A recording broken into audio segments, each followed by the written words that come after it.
share what I shared back in youth. So I'm a sophomore in high school, and it all kind of started when I was in 6th grade. I dealt with, like, I don't know, the symptoms were like lightheadedness, sensitivity to light. I had to see 5 different doctors, and even now, I don't think that we got a real answer of what it was, but the last doctor was a neurologist, and they told me that I dealt with this thing called silent migraine, and it's where you have all the symptoms of a migraine, just not the headache. They put me on this medication, and I was on this medication for a while. In 7th grade, I had a panic attack outside, and that was like the first panic attack I had ever experienced. It was really hard for me. It was new, it was a new experience. And I just remember in the moment, I was scared, I was full of fear. And so later that day, I went home, I told my mom what happened. And after that, I had panic attacks every day, one after another, one after another. And I developed a fear of school, being outside, because that's where it happens. Every detail of that day, I developed a fear for it.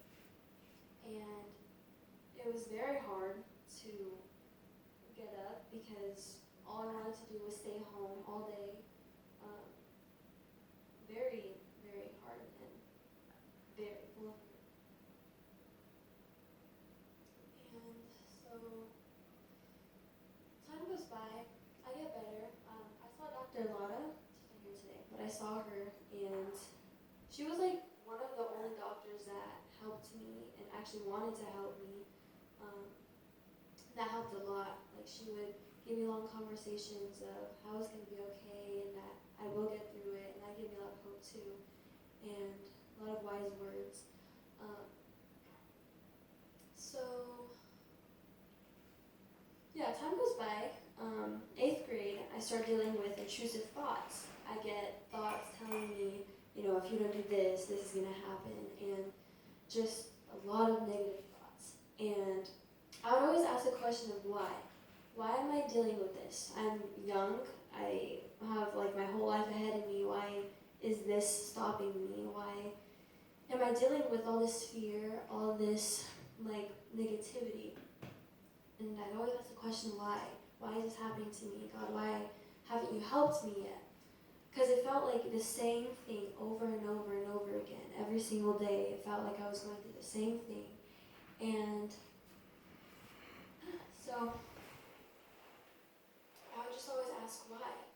And this one night, I was asleep, but I woke up in the middle of the night, and I just remember feeling so anxious and so like full of fear. Everything around me just felt unreal. And I woke up feeling like this. But I hear God telling me, go back to bed. So I play worship music. And as soon as I play worship music, I feel this overwhelming sense of peace and comfort. And it was amazing because I hadn't felt that in a long time. And something that Dewan actually said a while ago was, like a very long time ago, was that God isn't always going to be instant, he'll always be on time. And I remembered that when I was dealing with anxiety, intrusive thoughts, asking the question of why, I had to remember that God isn't going to be like instant, He's not going to be like, oh, well, I'm here.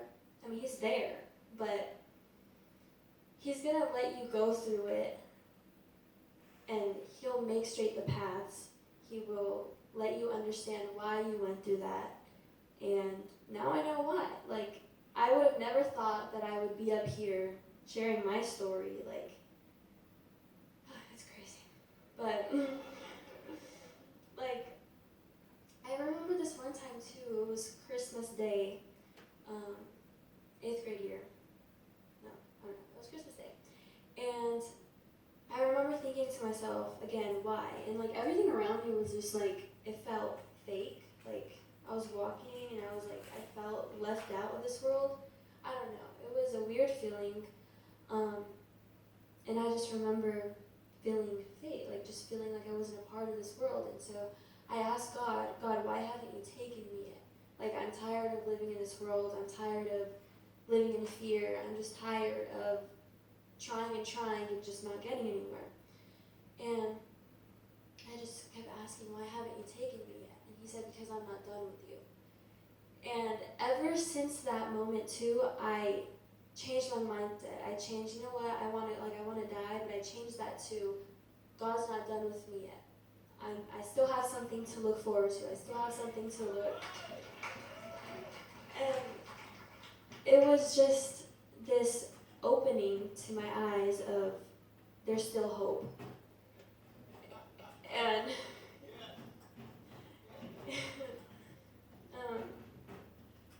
and so ever since then, I changed my mindset. I changed my way of thinking. I kind of, I lost faith in God, but after he told me that I'm not done with you, I started listening to worship music more and started reading the Bible more, and like my relationship with God got stronger.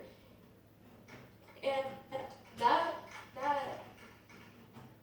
it was good. Life was going good. At that time, life was perfect. I got through